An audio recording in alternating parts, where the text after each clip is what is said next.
Texas House District 114 has been held by Republicans for decades. It includes North Dallas and Lake Highlands. Hillary Clinton won there in 2016, and it is now considered a battleground district. We invited Republican candidate Lisa Luby Ryan to come on the show. She declined due to some prior commitments.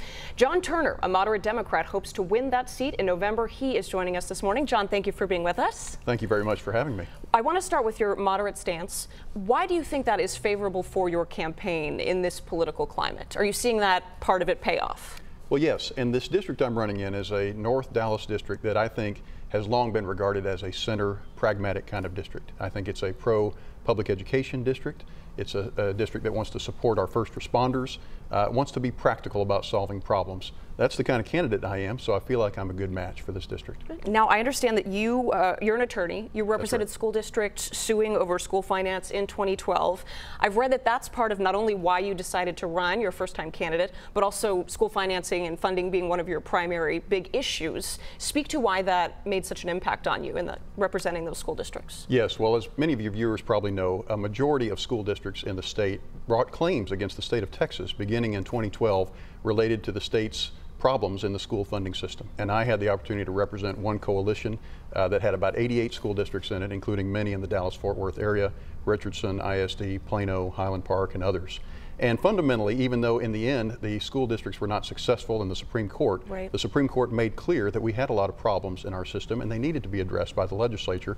And so being involved in that case motivated me to try to stay involved in the issue and to continue to contribute, if I could, to public schools. Is that an issue that you're seeing resonate with voters in your district? Absolutely. I think that is probably the top issue, I should say, that's on the minds of voters that I talk to door to door, is what can the legislature do to better support our public schools, to take some of the burden off of local school districts and therefore local property taxpayers, and help the state step up and do more to help our schools. So a traditionally Republican district, now battleground, which is music to your ears, clearly, running as a Democrat. Is this truly flippable? And what, if anything, is happening right now that makes you feel more confident in that effort?